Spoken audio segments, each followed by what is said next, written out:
आज हम मुंबई में हाल में जो हिंदी बनाम मराठी भाषा का विवाद उठा है उस पे थोड़ी बात करते हैं। हाँ बिल्कुल, ये मामला जुड़ा है महाराष्ट्र सरकार की कोशिश से।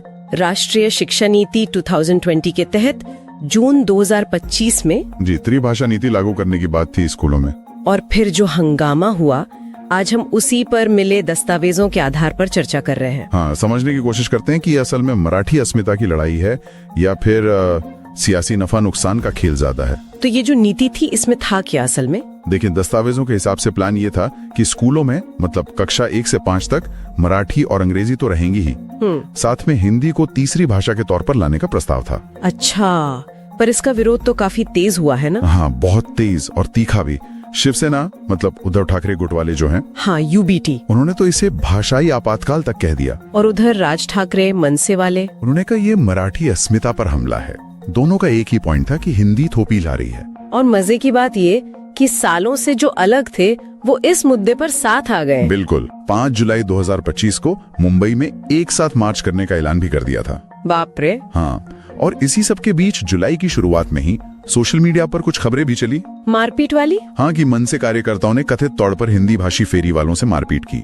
हालांकि ये अपुष्ट खबरें थी। अच्छा, कंफर्म नहीं है मतलब? कंफर्म नहीं। और राज ठाकरे का भी एक बयान आया या कहा गया कि हिंदी को मराठी से ऊपर नहीं रख सकते। लेकिन सरकार क्या कह रही थी इस सब पर? क्या सच में हिंदी कंपलसरी थी? नहीं, यहीं पर एक पेच है। सरकारी सूत्रों से जो खबरें आई वो कहती हैं कि हिंदी अनिवार्य थी ही नहीं। अच्छा, वो वैकल्पिक थी, ऑप्शनल। मराठी अनिवार्य रहनी थी। और दूसरी भारतीय भाषाओं का क्या? उसका भी प्रावधान था। अगर 20 या उससे ज्यादा बच्चे चाहें तो स्कूल को कोई और भारतीय भाषा पढ़ाने की व्यवस्था करनी थी।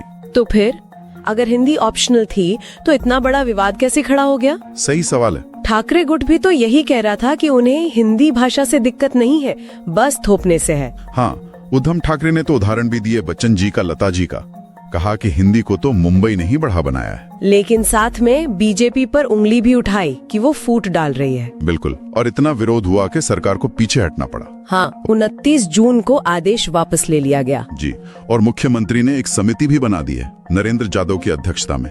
3 महीने में रिपोर्ट देगी वो। और वो मारपीट वाली खबरें, उनका क्या हुआ? देखिए, इन दस्तावेजों में कहीं उनकी ऑफिशियल पुष्टि नहीं है।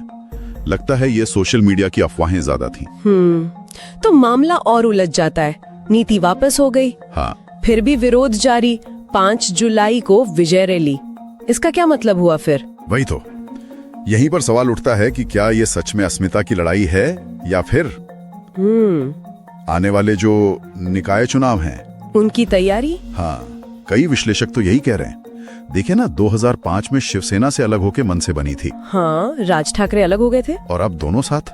तो लोग इसे चुनावी रणनीति की तरह देख रहे हैं। और मनसे का पुराना पैटर्न भी तो रहा है हिंदी भाषियों को निशाना बनाने का। बिल्कुल, 2008 वाला अभियान याद है सबको, उत्तर भारतीयों के खिलाफ। तो ये जो दावे हैं कि विरोध हिंदी से नहीं थोपने से है, कहीं ये खोखले तो नहीं? लगता तो है, क्योंकि बयानों से और जो कथित मारपीट की खबरें थीं, उनसे डर तो फैलता ही है हिंदी बोलने वालों में। हाँ, वो इन रिपोर्ट से भी लगता है। तो कथनी और करनी में फर्क दिखता है, और इससे मुंबई का जो मिला जुला समाज है उसका ताना बाना कमजोर होता है। सही बात है। लेकिन एक मिनट, यहाँ सरकार पर भी सवाल है। हाँ बिल्कुल। अगर हिंदी वैकल्पिक ही थी तो क्या इसे ठीक से बताया नहीं गया? क्या पारदर्शिता की कमी थी?